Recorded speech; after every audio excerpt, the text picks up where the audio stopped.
اعوذ باللہ من الشیطان الرجیم بسم اللہ الرحمن الرحیم الحمد للہ رب العالمین۔ بحث ہم نے شروع کی تھی کہ فلسفے کے اوپر جو مختلف اعتراضات کیے جاتے ہیں ان کا قانع کنندہ جواب دیا جائے۔ پچھلے درس میں آپ کی خدمت میں ایک بحث یہ بیان کی تھی کہ مخالفتیں جو فلسفے کی ہوئی ہیں وہ کس نوعیت کی تھیں۔ تو 6 قسم کی ہم نے مخالفتیں ذکر کی تھی۔ ان میں سے بعض مخالفتیں جو تھی وہ اصل فلسفہ کے خلاف تھیں، اور بعض مخالفتیں ایسی تھی جو روش کے خلاف تھیں۔ یعنی وہ یہ کہتے تھے کہ فلسفہ قرآن اور روایات سے دور رہ کر ایک خشک بحث کرتا ہے اور یہ نہیں ہونا چاہیے، چونکہ قرآن اور روایات بھی حقیقت تک پہنچانے کا ایک ذریعہ ہے، بلکہ خود حقیقت ہیں۔ خود قرآن جو کلام الہی ہے اور روایات جو ہیں وہ کلام معصوم ہیں، اگر وہ روایات کے قوانین پر پوری اترتی ہیں تو ان سے بھی استفادہ ہونا چاہیے، اور جو نہیں کرتے تھے ان کی مخالفت کی گئی ہے۔ یا بعض اوقات مخالفت موجود تھی نتائج کی، یعنی فلسفے کی مخالفت نہیں ہو رہی تھی، بلکہ جو اس بعض قاعدوں کے ذریعے جو نتائج لیے گئے تھے وہ نتائج غلط تھے۔ تو نتیجوں کا غلط ہونا، بعض نتیجوں کا غلط ہونا اور علماء کا اس کے خلاف بیان دینا اور اس کو رد کرنا اس بات کے ساتھ تلازم نہیں رکھتا کہ ہم پھر آ کر کہیں پس فلسفہ غلط ہے، اصل علم کی نفی کر دیں آ کر، ایسا نہیں ہے۔ بہرحال یہ بعض چیزیں آپ کی خدمت میں عرض ہوئی تھی۔ آج پہلا نقطہ جو اس درس میں عرض کرنا چاہوں گا وہ یہ ہے کہ مختلف مکاتب فکر فلسفے کی مخالفت کرتے ہیں۔ اس کو ایک اور انداز میں آج میں بیان کروں گا۔ فلسفہ جب سے رائج ہوا ہے دین اسلام کے اندر، اس وقت سے اس کی مخالفت موجود رہی ہے، اس میں کوئی شک نہیں ہے۔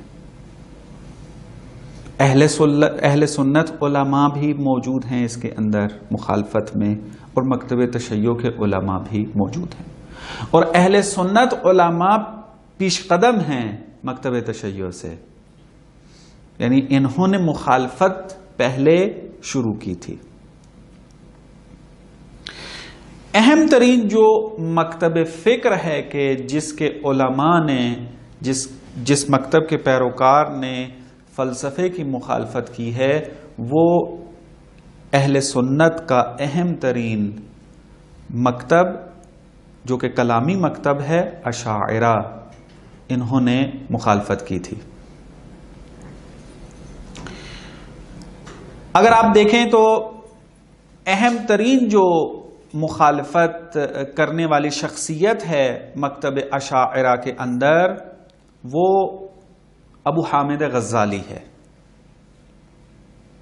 ابو حامد غزالی نے پہلے مقاصد الفلاسفہ کے نام سے کتاب لکھی، اور اس میں جو انہوں نے فلسفے سے سمجھا تھا اس کو بیان کیا، اور پھر بعد میں انہوں نے تحافظ الفلاسفہ کے نام سے کتاب لکھی کہ اس کے اندر جناب غزالی نے مختلف مسائل کے اوپر گفتگو کی، اور بعض مسئلوں کے اندر آ کر کہا کہ ان مسائل میں فلاسفہ نے قرآن کی مخالفت کی ہے، لہذا کفر کا فتویٰ صادر کیا جناب ابو حامد غزالی نے۔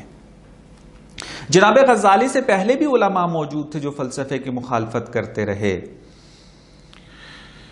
اور جناب غزالی کے بعد تو پھر بہت ہی زیادہ مخالفت شروع ہوئی، اور ابھی بھی آپ دیکھ لیں کہ مکتب اہل سنت کے اندر، دینی حلقوں کے اندر فلسفہ رائج نہیں ہے۔ بعض جو ہے مدارس میں پڑھایا جا رہا ہے، لیکن جس آب و تاب کے ساتھ پڑھایا جانا چاہیے تھا فلسفے کو، وہ اس سے پیچھے ہیں۔ یہ تھا مکتب اہل سنت کی طرف سے۔ اگر میں جناب غزالی سے پہلے کے بھی بعض نام آپ کی خدمت میں عرض کر دوں تو بات جو ہے وہ مثلا چوتھی ہجری قمری کے عالم ہیں ابو بکر خوارزمی کے غزالی سے پہلے ہیں، انہوں نے بھی فلسفے کی مخالفت کی ہے۔ انہوں نے الرد علی الفلاسفہ کے نام سے کتاب بھی لکھی ہے۔ اس کے بعد پھر جو ہے وہ آغا جو ہیں یہ ابو حامد غزالی جو کہ چھٹی ہجری قمری کے ہیں، انہوں نے پھر جو ہے وہ فلسفے کے خلاف جو ہے وہ کام کیا، اور اس میں مخالفت میں فتویٰ دیا، اور عرض کیا تھا کہ کفر کا فتویٰ بھی انہوں نے صادر کیا تھا۔ تو اس طرح کے بعض نام ہیں۔ تشیع کے اندر کل والی گفتگو میں کافی حد تک میں نے کچھ چیزیں بیان کر دی تھیں۔ دو اہم ترین مکتب تشیع کے اندر فلسفے کی مخالفت کرتے رہے ہیں۔ ان میں سے ایک مکتب اخباریوں کا ہے کہ جو ملا امین استر آبادی سے یہ مکتب جو ہے وہ شروع ہوا تھا، اور دوسرا جو مکتب جو آج بھی موجود ہے وہ ہے مکتب تفکیک کہ مشہد میں یہ طرز فکر جو ہے موجود ہے، اور اس فکر کے جو مؤسس ہیں وہ مرزا مہدی اصفہانی ہیں، کہ آج ان کے شاگرد جو ہیں مشہد کے اندر اسی فکر کو لے کر آگے چل رہے ہیں۔ یہ بھی فلسفے کے مخالف ہیں، اور بڑے نام ہیں کہ تفصیل سے ابھی اس میں وارد نہیں ہونا۔ انشاءاللہ جب مزید ہماری باتیں آگے بڑھیں گی تو بعض گفتگویں ان کے بارے میں کی جائیں گی۔ دینی طبقے کے اندر ایک جو اور آپ یوں کہہ لیں کہ مکتب فلسفے کی مخالفت کرتا رہا، وہ ہے عرفان۔ لیکن عرفان جو فلسفے کی مخالفت کرتا تھا وہ اس معنی میں نہیں تھا جس معنی میں اشاعرہ فلسفے کی مخالفت کرتے تھے، یا مثلا اخباری یا مکتب تفکیک جو ہیں وہ فلسفے کی مخالفت کرتے تھے، بلکہ عرفان جو ہے چونکہ تاکید ان کی جو زیادہ ہے وہ شہود کے اوپر ہے، تہذیب نفس کے اوپر ہے، تو وہ خالی تفکر کرنے کو، تعقل کرنے کو صحیح نہیں سمجھتے تھے۔ تو لہذا شہود کا سہارا لیے بغیر، تہذیب نفس کیے بغیر تعقل کرنے کو وہ گمراہی سمجھتے تھے کہ حقیقت تک نہیں پہنچا جا سکتا مگر یہ کہ انسان تہذیب نفس کرے، انسان جو ہے وہ شہود کا مرحلہ جو ہے وہ طے کرے، اور پھر یہ بیان کرتے تھے کہ عقل حقائق تک دسترسی نہیں رکھتی کامل طور پر۔ اس بات کو ثابت کرنے کے لیے انہوں نے مختلف عبارتیں بیان کی ہیں کہ جس سے یہ لگتا ہے بعضوں نے یہ اس سے سمجھا کہ عرفان مکمل طور پہ عقل کا مخالف ہے اور فلسفے کا مخالف ہے، فقط شہود پر اکتفا کرتا ہے، لیکن جو ماہرین ہیں، محققین ہیں، ان کا کہنا یہ ہے کہ وہ جو عقل کی مذمت کر رہے ہیں اس سے مراد وہ عقل ہے کہ جو تہذیب نفس سے ہٹ کر ہو، جو شہود کا سہارا لیے بغیر انسان جو یعنی خشک فقط عقل کو اعتماد اس پر کرتے ہوئے ابحاث کو بیان کرنا، اس کے نتائج پہ عمل کرنا۔ بس ایک جو مکتب رہا وہ یہ مخالفت اس میں موجود تھی۔ یہ تو تھا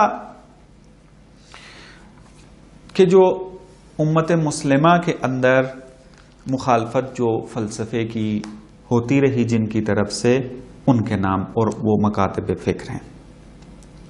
یہ جو فلسفے کی مخالفت ہے یہ منحصر نہیں ہے کہ فقط اسلام اور مسلمین کے اندر پائی جاتی ہے، بلکہ اگر آپ مغرب زمین کے اندر موجود مفکرین کو بھی مطالعہ کرنا شروع کریں تو آپ کو وہاں بھی مختلف مکاتب فکر ملیں گے کہ جو فلسفے کی مخالفت کرتے ہیں۔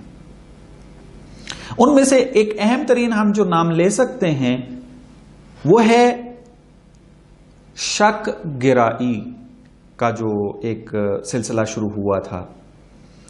مثلا اگر آپ نے تاریخ فلسفہ جو ہے وہ مطالعہ کیا ہو، انشاءاللہ ہمارے جو فلسفے کا درس ہے، جب تاریخ فلسفے کی بحث شروع ہوگی وہاں پر اس مکتب کو جو ہے بیان کیا جائے گا تفصیل کے ساتھ۔ ایک جو مکتب وجود میں آیا تھا سوفسطائی کے نام سے، جو کہ سقراط اور افلاطون و ارسطو کے زمانے میں تھا، یعنی سقراط پہلے ہے، افلاطون اس کا شاگرد تھا اور ارسطو افلاطون کا شاگرد تھا۔ ان تین جس زمانے میں یہ زندگی گزارتے تھے اسی زمانے میں ایک مکتب وجود میں آیا تھا جن کو بعد میں سوفسطائی کا نام دیا گیا، اور اس سے مراد یہ ہے کہ یہ افراد کیا کرتے تھے، واقعیت کے اندر شک کے شکار ہو گئے تھے۔ اس کی تفصیل انشاءاللہ بعد میں عرض کروں گا، ابھی اس کی طرف بیان کرنے کی ضرورت نہیں ہے، فقط بیان کرنا ہے کہ مخالفت فلسفے کی کہاں کہاں پر موجود ہے، ابھی اس کو بیان کرنا ہے۔ چونکہ یہ واقعیت میں شک کرتے ہیں، فلسفے کا کام واقعیت تک پہنچنا ہے، اور یہ سوفسطائی جو ہیں یہ تو قائل ہیں کہ واقعیت تک پہنچا ہی نہیں جایا جا سکتا، بلکہ واقعیت میں بعض اوقات مشکوک ہیں۔ اگر کوئی معتدل سوفسطائی ہو تو وہ مشکوک ہے کم از کم، کیونکہ بعض سوفسطائی تو انکار کرتے تھے واقعیت نہیں ہے، لیکن بعض جو معتدل تھے ان کی نسبت وہ مشکوک تھے کہ ہم نہیں پہنچ سکتے واقعیت تک، یا مجھے نہیں پتا یہ واقعیت ہے یا واقعیت نہیں ہے۔ تو جب واقعیت ان کے لیے مشکوک ہے تو ظاہری سی بات ہے کہ فلسفہ ان کے لیے جو ہے وہ کارآمد نہیں ہے، فلسفے کے تو وہ مخالف ہوں گے، کیونکہ فلسفہ واقعیت کے بارے میں بات کرتا ہے اور یہ مشکوک ہے۔ دوسرا جو اہم ترین مکتب فکر مغرب زمین کے اندر موجود رہا اور اس نے فلسفے کی مخالفت طبیعی طور پر کرنی تھی، وہ ہے ایمان گرائی کا مکتب۔ ایمان گرائی سے کیا مراد ہے؟ ان کا کہنا یہ ہے کہ ایمان مقدم ہے عقل پر، ایمان لے کر آؤ پھر سمجھو، نہ یہ کہ پہلے سمجھو پھر ایمان لے کر آؤ۔ اس ایمان گرائی کے اندر بھی دو قسم کی اپروچ سامنے آئی۔ ایک بہت زیادہ افراطی تھے، وہ یہ کہتے تھے کہ عقل اور ایمان کے درمیان جو ہے وہ تضاد پایا جاتا ہے، جہاں ایمان ہے وہاں عقل نہیں ہے، اور جہاں آپ عقل سے استفادہ کریں گے وہاں کبھی ایمان نہیں ہوگا۔ اصل منافی ہے تعقل ایمان کے، ایمان کہتے ہی اسی کو ہیں جس میں تعقل نہ ہو۔ یہ ایک مکتب فکر رہا کہ کرکیگارڈ جو ہے اس کے مؤسسین میں سے ہے، اور یہاں سے یہ سلسلہ شروع ہوا۔ تقریباً 18ویں جو ہے وہ صدی کے اندر یہ عیسوی میں موجود تھا۔ میں اس کی تاریخ ولاد وفات جو ہے آپ کی خدمت میں عرض کیے دیتا ہوں، اگر یہاں پر موجود ہو جو کتاب اس وقت میرے سامنے ہے۔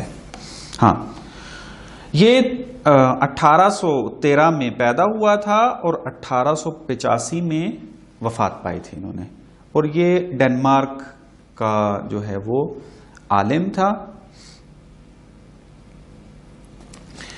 یہاں سے یہ سلسلہ شروع ہوا اور اس کے پھر بہت سارے پیروکار تھے، انہوں نے پھر اس کی اس فکر کو تسلسل دیا اور اس بات کو ثابت کیا، کرنے کی کوشش کی کہ تعقل ایمان کے کیا ہے، منافی ہے۔ لیکن اس کے اندر ایک اپروچ جو موجود تھی وہ اس کی نسبت تھوڑی سی معتدل تھی۔ وہ یہ نہیں کہتے تھے کہ عقل اور ایمان کے درمیان تضاد پایا جاتا ہے، وہ یہ نہیں کہتے تھے، بلکہ وہ یہ کہتے تھے یہ دو میدان جدا ہیں، ان کو مکس نہیں کرنا چاہیے۔ ایمان کا ایک اپنا میدان ہے، عقل کا اپنا میدان ہے، اور عقل میں یہ قدرت نہیں ہے کہ وہ ایمان کے میدان میں آ کر مطالب کو سمجھے۔ جیسے ہوتا ہے نا، مثلا ہم کہتے ہیں کہ بعض ایسے عقائد ہیں کہ جس تک عقل کی رسائی نہیں ہے، جیسا کہ مثلا ہم قائل ہیں کہ معاد کے اندر قیامت میں پل صراط کی کیا خصوصیت ہے، اس خصوصیت کو عقل درک نہیں کر سکتی، چونکہ عقل کے دائرہ کار سے باہر ہے وہ۔ تو ان کا کہنا یہ تھا کہ جو ایمان کی وادی ہے وہاں پر عقل کا کام نہیں ہے، نہ یہ کہ یہ آپس میں جو ہیں وہ متضاد ہیں، کبھی یہ اکٹھے نہیں ہو سکتے مثال کے طور پہ، اور جو انہوں نے سختی والی تعبیریں جو ہیں وہ استعمال کی تھی اور مذمت کرتے تھے ان کی کہ جو تعقل کر کے سمجھتے تھے۔ مثلا ہم تو توحید کی معرفت حاصل کرتے ہیں تعقل کے ذریعے، دلیل عقلی کے ذریعے ہم خدا کو ثابت کرتے ہیں، پھر اس کی معرفت حاصل کرتے ہیں۔ یہ سمل کے جو افراطی تھے وہ اس کے منافی تھے، انہوں نے کہا یہ کام کیوں کر رہے ہو، غلط ہے یہ کام، ایمان لانے کا تمہیں کہا ہے، ایمان لے کر آؤ اس کے اندر۔ اس کی وجوہات ہیں مختلف کہ کیوں یہ وجود میں آیا، کہ کسی اور مناسبت سے اس پر گفتگو ہوگی کہ کیا یہ سلسلہ تھا، اس کے دلائل کیا تھے، کیوں وجود میں آیا، یہ ساری چیزیں بعد میں۔ مغرب زمین کے اندر ایک اور جو آپ کہہ سکتے ہیں کہ مکتب فکر فلسفے کی مخالفت کرتا ہے، وہ تجربے گرائی ہے۔ مثلا سائنس کے اندر آپ دیکھ لیں، رونیسانس کے بعد آپ دیکھیں کہ تجربے نے بڑی تیزی سے عقل کی جگہ لے لی، یعنی ہر چیز کو تجربے کے نظر سے دیکھا جاتا تھا، جو چیز تجربے میں آتی تھی اس کو قبول کرتے تھے، جو تجربے میں نہیں آتی تھی اس کو قبول نہیں کرتے تھے۔ یعنی ان کا جو فوکس ہو گیا تھا وہ فقط تجربہ حس کے اندر رہ گیا تھا، جو چیز حس میں آئے گی وہ واقعیت رکھتی ہے، جو حس میں نہیں آتی وہ واقعیت نہیں رکھتی۔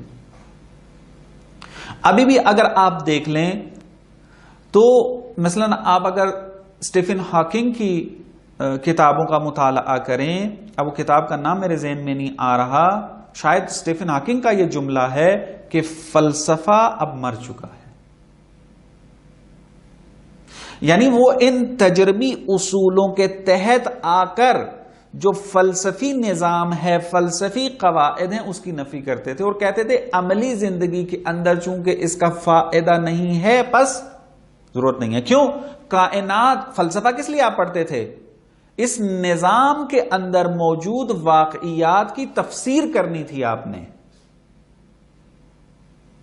آپ خدا کی تفسیر کے پیچھے تھے، آپ دوسری جو واقعیات موجود ہیں اس کی تفسیر کرنے کے پیچھے تھے۔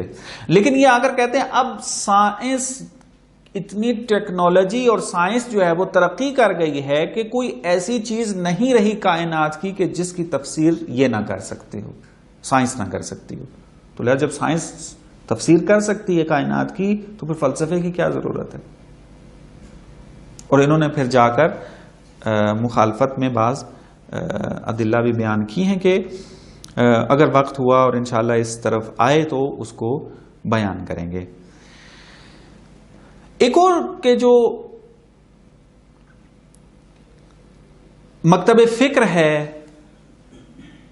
فلسفے کی مخالفت کرتا ہے، وہ ہے آج کل کی جو ایک فارسی اصطلاح ہے کاذب عرفان، یعنی عرفان کے نام پر کھولی ہوئی بعض دکانیں۔ کاذب عرفان کا یہ ہم معنی ایک سادہ سا کریں گے۔ مثلا آپ اگر اوشو کہ جو ہندوستان سے تعلق رکھتا ہے اس کی کتابوں کا، اس کے افکار کا مطالعہ کریں، اس کے جو انٹرنیٹ پہ انٹرویوز پڑے ہوئے ہیں اس کا اگر آپ مطالعہ کریں تو واضح طور پر وہ فلسفے کی مخالفت کرتا ہے. درست ہے؟ بس یہ مختصر طور پر تعارف تھا ان مکاتب فکر کا کہ جو فلسفے کی مخالفت کرتے ہیں. کیوں میں نے یہ بیان کیا؟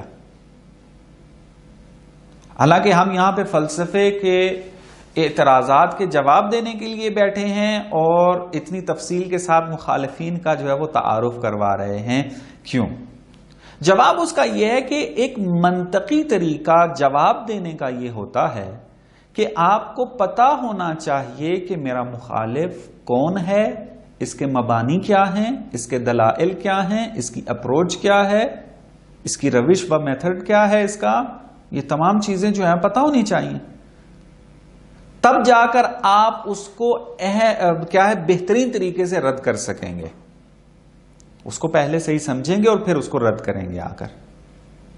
لیکن اگر ہم ایک کلی طور پر کہہ لیں جی ہم مخالفین فلسفہ سے بحث کرنا چاہتے ہیں اور مخالفین فلسفہ کو جواب دینا چاہتے ہیں اور آپ کو نہ پتا ہو کہ جس کو آپ جواب دے رہے ہیں اس کے مبانی کیا ہیں، وہ کیا ہے، اس کی سوچ کیا ہے، تو آپ صحیح طریقے سے جواب نہیں دے سکتے. لہذا بصیرت کے لیے ضروری ہوتا ہے کہ ہمیں پتا ہو کہ ہم جس کو جواب دینے جا رہے ہیں وہ کس نوعیت سے تعلق رکھنے والا ہے. یہاں سے پھر ہم نے طے کرنا ہے کہ ہمارے دلائل ان کی مخالفت میں کیسے ہونے چاہیے. مثال کے طور پہ عرض کرتا ہوں، اگر آپ مغرب زمین کے اندر فلسفے کے مخالفین کو جواب دینا چاہتے ہیں تو اس کے دلائل، اس کی روش مختلف ہوگی اس کی نسبت کہ اگر آپ دینی طبقے میں جواب دینا چاہتے ہیں، یعنی اسلام کے اندر جو مخالفین ہیں ان کو اگر آپ جواب دینا چاہتے ہیں. تو اب یہ آپ نے طے کرنا ہے کہ میں ابھی کو جو جواب دے رہا ہوں وہ کس کو مد نظر رکھ کے دے رہا ہوں، تاکہ سننے والے کے لیے بھی مطلب واضح ہو جائے کہ یہ جو جوابات ہیں فلانے مکتب فکر کو جواب دینے کے لیے ہیں. اگر میری اس سے بحث ہوتی ہے تو میں ان کو یہ جوابات دے سکوں آ کر. تو میں جو اس درس کے اندر آغاز کرنا چاہتا ہوں اعتراضات کے جواب دینے کا، وہ ابتدا جو کرنا ہے وہ مکتب تشیع کے اندر موجود بعض مکاتب فکر کے جو فلسفے کی مخالفت کرتے ہیں، ان کے جو اہم ترین اعتراضات ہیں ان کو جواب دیں گے کہ یہ کیا کیا دلائل رکھتے ہیں فلسفے کی مخالفت میں، اس کی تحقیق کریں گے، دیکھیں گے کہ آیا ان کا جو ہے وہ بیان کردہ اعتراض جو ہے وہ قابل قبول ہے یا قابل قبول نہیں ہے. اگر قابل قبول نہیں ہے اس کی کیا وجوہات ہیں، کہاں انہوں نے غلطی کی ہے سمجھنے میں اور فلسفے کی مخالفت کی ہے. جب ہمارا یہ چیپٹر کلوز ہو جائے گا کہ جب ہم اپنے مکتب تشیع میں موجود بعض مکاتب فکر کو رد کر لیں گے، پھر انشاءاللہ کوشش ہوگی کہ ہم مکتب اہل سنت کے اندر جو مخالفین فلسفہ موجود ہیں ان کی طرف آئیں. ان میں اہم ترین جو مخالف ہے مثلا ابو حامد غزالی کے، جو آج بھی مختلف یونیورسٹیز کے اندر جب فلسفہ یا کلام پڑھایا جاتا ہے تو اس کے افکار کو وہاں پر لیکچر دیا جاتا ہے اس کے اوپر. تو اس کی حقیقت پر گفتگو ہونی چاہیے کہ جناب غزالی نے جو فلسفے کی مخالفت کی تھی اس کی حقیقت کیا ہے. آیا جو جناب غزالی نے ادلہ پیش کی ہیں فلسفے کی مخالفت میں تو وہ درست بھی ہیں یا درست نہیں ہیں، اگر نہیں ہے تو اس کی کیا وجوہات ہیں. اسی طریقے سے ابن تیمیہ جو کہ وہابیوں کے مکتب فکر سے تعلق رکھتا ہے، یعنی وہابیت اس کا تسلسل ہے، یعنی یہ وہابیت سے تعلق نہیں رکھتا ہے، اس کے بعد وہابیت وجود میں ہے اور وہابیت کے لیے یہ تقریباً آپ یوں سمجھ لیں ایک امام معصوم کی طرح ہے. اگرچہ معصوم مانتے نہیں ہیں وہ، لیکن اگر تشبیہ دینی ہو ہم نے کسی کو کہ ابن تیمیہ ان کے لیے اتنا مقدس ہے کہ جتنا ہمارے لیے ایک امام معصوم مقدس ہوتا ہے. تو ابن تیمیہ نے بھی فلسفے کی مخالفت کی ہے.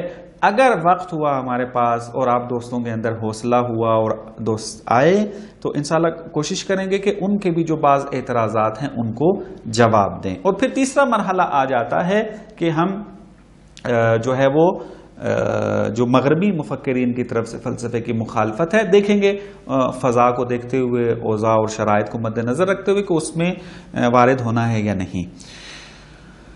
مغربی مفکرین کے اندر بھی جو فلسفے کے مخالف رہے ہیں اور ممکن ہے بعض موجود بھی ہوں اس وقت، تو اس میں بھی مختلف کیٹاگری ہیں کس قسم کی مخالفت پائی جاتی ہے کہ جب کبھی اس موضوع پر گفتگو ہوئی تو اس تفصیل کو وہاں پر بیان کریں گے انشاءاللہ۔ اگلے درس سے پھر ہم کوشش کرتے ہیں کہ جو ہمارے بعض بزرگوں نے فلسفے کی مخالفت میں دلائل پیش کیے ہیں ان کو ایک ایک کر کے، جو اہم ترین ہیں، سارے تو نہیں چونکہ بہت لمبی فہرست ہے اس کی، اس کو پھر ہم ایک ایک کر کے جو ہے وہ جواب دے کر انشاءاللہ پھر اگلے مرحلے میں وارد ہو جائیں گے۔ وصلی اللہ علی محمد و آل محمد۔